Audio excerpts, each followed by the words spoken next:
Né? Os primeiros 4 selos que são abertos é a liberação dos 4 cavaleiros. Que selos são esses? De que livro? Ou é metafórico? A gente tem que deixar esse camarada perguntar, porque ele é muito inteligente. Essa história de você falar que isso aqui é limitado só por causa do entrevistador. Não, essa pergunta é maravilhosa.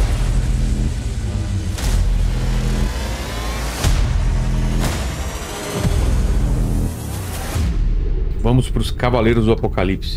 Em que contexto eles aparecem e vêm numa sequência, né? Os Cavaleiros do Apocalipse, eles são, em primeiro lugar, eu quero dizer que quem libera os 4 cavaleiros é Cristo. E deixar claro que é cavaleiros, não cavalheiros. Não é um cara que vai chegar e falar, demônio, por favor, venha. Por gentileza. Cara, por gentileza, um cavalheiro, né? Um cavaleiro.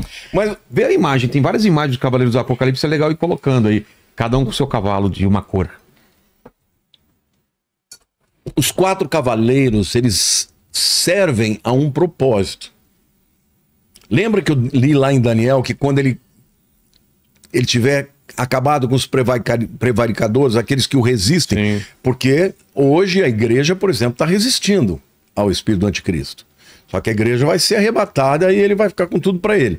Aí diz que ele vai começar a fazer intrigas, a fazer coisas e vai destruir e perseguir os santos. Exato. Os 4 cavaleiros, eles cumprem esse propósito, não só de permitir o caos para que o anticristo seja invocado, e ele vai produzir uma paz passageira, mas vai produzir, e as pessoas vão dizer, tudo bem, não tem outro jeito, por favor, seja o nosso Deus, seja o nosso rei, líder, né? O líder mundial. O primeiro cavaleiro, eu quero dizer que é Jesus quem abre cada um dos selos.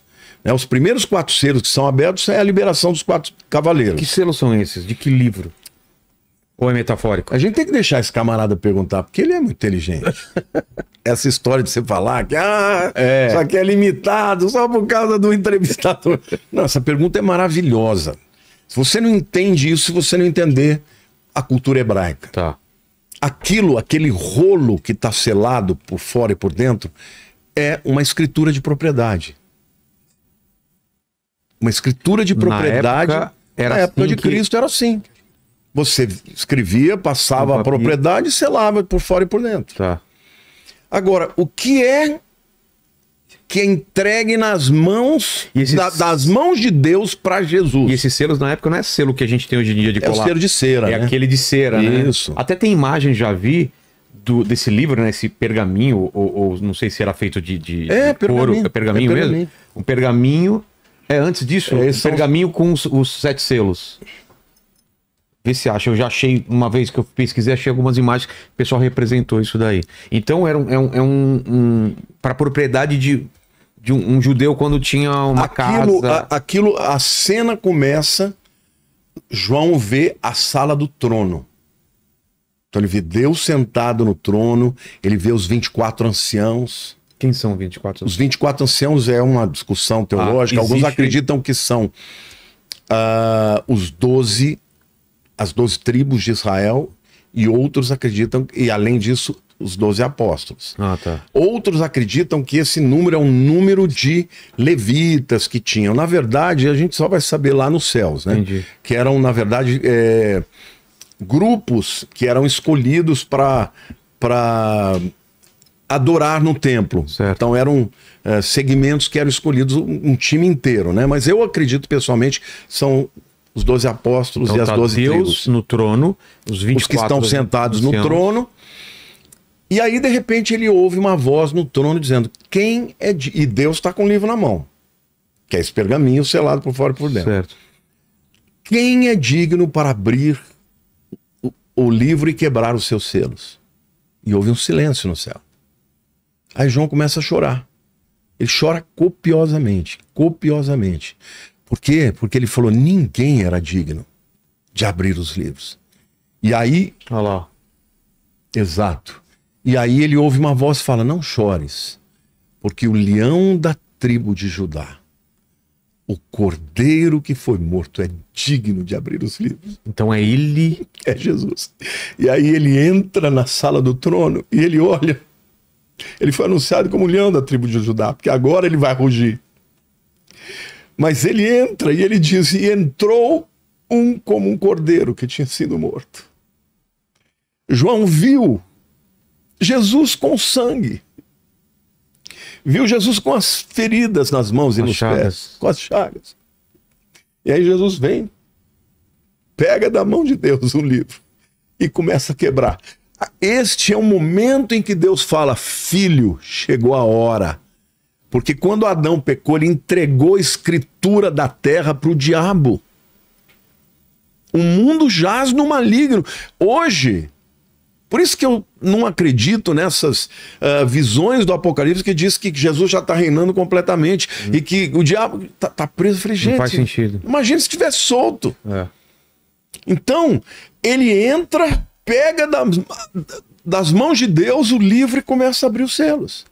E cada um selo que é aberto é um juízo que é estabelecido na terra, porque agora está na hora de Jesus tomar de volta a escritura de propriedade, porque a terra é dele.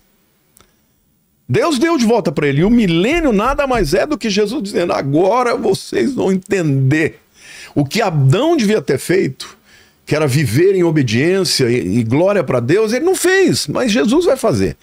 E o mundo no milênio vai viver a paz que tinha no Éden.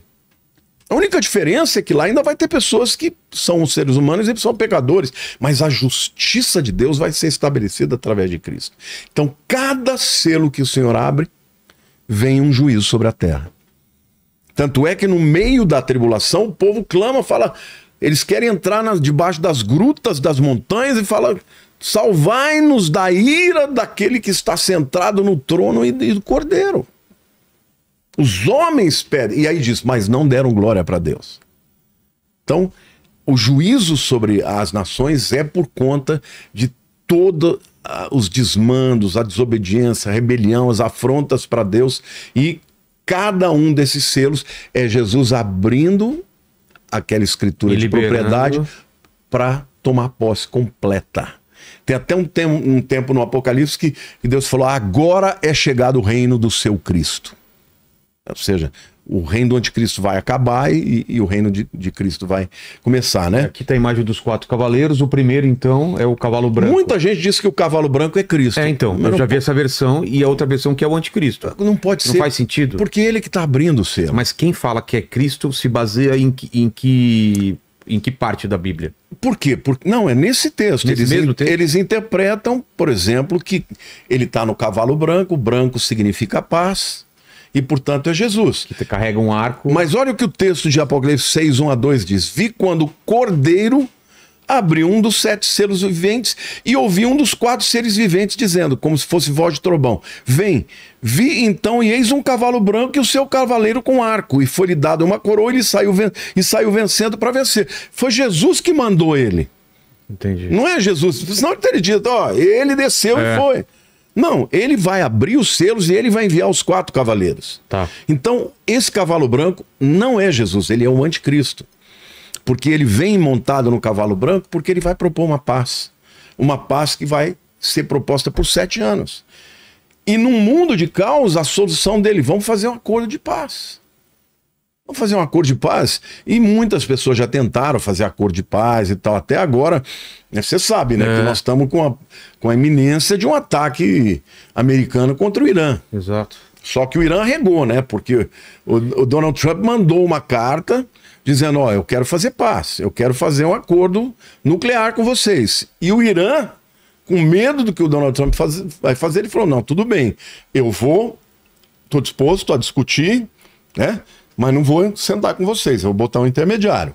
E a Europa também está querendo se armar, está preocupada com uma guerra nuclear também. Uma guerra nuclear. França, Acontece Alemanha. que o Irã recentemente pôs um vídeo em que eles filmaram um bunker a mais de 80 metros embaixo, não sei se você viu isso. Não.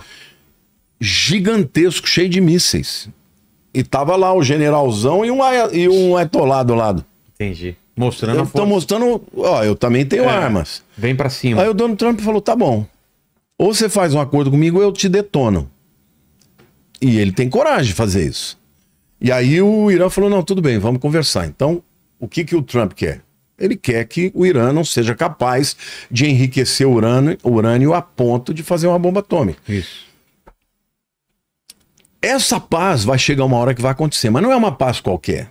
Não é a paz momentânea, é uma paz que, segundo Daniel 9, 27, de 24 a 27, é uma paz de 7 anos, mas que vai ser quebrada no meio da semana de anos, com 3 anos e meio. Então, muita gente fala, quem é o anticristo? Não, a gente não tem que pensar quem é o anticristo, a gente tem que pensar quem vai fazer um acordo de paz de 7 anos.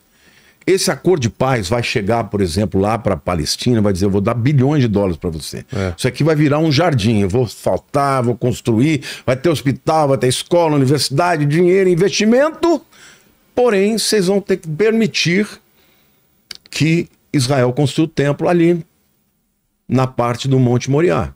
De quem olha do Monte das Oliveiras, fica à direita. À direita, onde hoje, tá a cúpula negra? Quem que está ali... Não, a cúpula negra é na parte sul, é ao contrário. É na parte norte, depois do Domo da Rocha, que é aquele com a cúpula dourada. É a parte oposta. Sim, onde... Não vai ter que destruir nenhuma das duas. Não? Não. Não está debaixo da cúpula dourada? Não, na verdade, a porta dourada, de quem olha do Monte das Oliveiras, dá num lugar que está vazio. Sim. Porque se fosse... Tá fechada. E a porta está fechada. Está fechada. Se tivesse que destruir aquilo, não ia ter acordo. Entendi. Então o acordo vai permitir que se construa mais tenha mais uma construção lá. Será? Na sexta, quem vai adorar são os muçulmanos. Os judeus não assumem. Nos sábados, os judeus... Os judeus não assumem, mas dizem que já estão construindo todos os elementos para colocar lá dentro, né? Não, já está tudo pronto. Já está tudo pronto? Tudo. Você pode visitar. Você nunca foi em Jerusalém? Foi. Mas você foi no Instituto do Templo? Não. Tá tudo pronto. E a novilha vermelha? Já tem também. Já tem algumas. É? Algumas que foram geneticamente perfeitas, sem um pelo que não seja vermelho. Tá pronto. Por que essa novilha vermelha? A novilha vermelha era um sacrifício que Deus mandou que fizesse no Monte das Oliveiras para purificação de todos os transeuntes, os judeus que viessem para adorar no templo. Então, como é que era feito?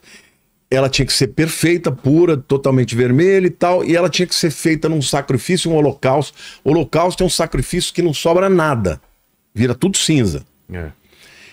A cinza dela era misturada com água pura, e estas cinzas, todos os judeus que entravam, passavam pelas mikvaot, que eram as piscinas de purificação, antes de entrar no templo, e eram purificados com essa água misturada com as cinzas. Entendi. Aí ele estava purificado, porque no meio do caminho eles podiam ter pisado em algum lugar morto, algum animal impuro, e Deus falou, não pode entrar aqui na região do templo sem estar purificado. Então, hoje os judeus já criaram essa novilha. Já tem várias, não é uma só, são várias. Por quê? Porque eles já estão crendo que o templo vai ser reconstruído em breve. No deserto, os chamados Koanims, que são os descendentes de sacerdotes, já estão fazendo sacrifícios. É? Você sabe que a palavra Cohen é um sobrenome comum aqui, né? Monja Cohen, né? Sabe o que é Cohen? Não. Sacerdote. É da mesma família. Esses são levitas, são descendentes dos sacerdotes, de Arão. Entendi. Entendeu? Então, tá tudo sendo preparado. Agora, para que esse templo possa ser reconstruído, vai ter que ter um acordo de paz. E esse acordo de paz vai permitir que os judeus, que os muçulmanos adorem na sexta, que os judeus adorem no sábado e os cristãos no domingo. A Bíblia diz que esse acordo vai ser de 7 anos. Mas que na metade o anticristo vai quebrar. Alguns chegam a afirmar que na inauguração do templo, que vai ser na metade, alguns acham que vai ser na metade dos 7 anos, o anticristo vai entrar dentro dos Santos dos Santos. E aí vai causar um alvoroço com os judeus. Aí os judeus vão falar, não, pera lá. Peraí. Tudo bem que você fez a paz, tudo bem que você permitiu a construção, mas você não pode entrar aí dentro. Você não é sumo sacerdote, você não é da tribo dos levitas, não é da tribo de Arão, você não pode estar aí. Aí ele se volta com muito ódio contra os judeus e vai persegui-los. Entendi. E tem mais 3 anos e meio. Mas o primeiro cavalo é o cavalo branco, que vai vir para vencer, vai ser coroado, ou seja, aqui é a nomeação dele como esse líder destas 10 etnias, ou desse grupo, né, globalista que vai governar o mundo. Tá? O segundo cavaleiro é o cavaleiro vermelho, que está lá em Apocalipse. Alguém quer fazer alguma pergunta sobre o cavalo branco? Não sei. Tem alguma pergunta sobre os cavaleiros? Se tiver... Não, sobre os cavaleiros ainda não. Tá. Volta para a imagem dos cavaleiros lá, então, por favor. Ó. O segundo é o cavalo vermelho, que é a guerra. Então, vou ler para você. Tá. Apocalipse 6, 3 e 4. Quando abriu o segundo selo, Jesus que abriu, o Cordeiro, ouviu o segundo ser vivente dizendo, vem. E saiu outro cavalo vermelho, e o seu cavaleiro foi-lhe dado tirar a paz da terra. Para os homens, para que os homens se matassem uns aos outros, também foi-lhe dada uma grande espada. Vai ser uma terceira guerra mundial aqui.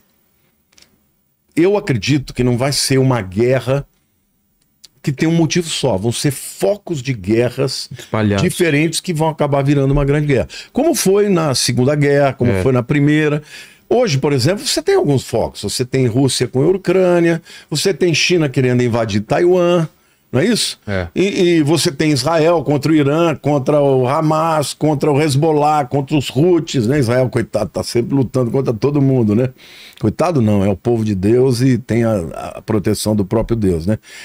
Mas uma hora que uma guerra dessa entra, por exemplo, os Estados Unidos têm interesse na paz com a Ucrânia, também a Europa tem, mas tem interesse na paz de Israel. Não quer que Israel seja invadido. Então, numa hora dessa, se os americanos entram contra o Irã, quem que é o maior aliado do Irã? China. Rússia. A Rússia? Você sabe quem manda todos os drones para a Rússia? É o Irã. É o Irã? É o Irã. Então, hoje essas guerras pontuais, elas podem evoluir para uma terceira guerra. Por quê? Por causa de aliados. A China quer Taiwan de todo jeito. Por causa do quê? Por causa do como é que chama aquele... Microchip? Dos microchips. Entendeu? Por conta do... silício, não é, é um produto que faz esses chips de grande... Sei. Marcelo, como é que chama isso aí? É o silício, não é? É o silício. É o silício que formam esses supercondutores, né? Que é a palavra que eu estava procurando. Então, se a China invadir, os Estados Unidos vão querer entrar também. E isso pode gerar uma guerra mundial. Agora, na minha opinião, essa guerra vai acontecer quando efetivamente o anticristo vai perseguir Israel. Então, o segundo selo tira a paz da terra, é guerra mundial.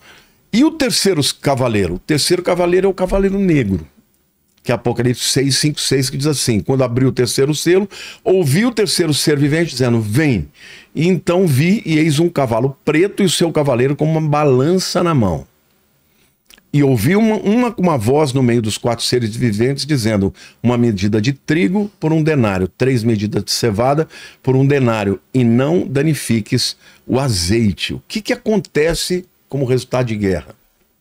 Escassez. Fome. Fome. Escassez.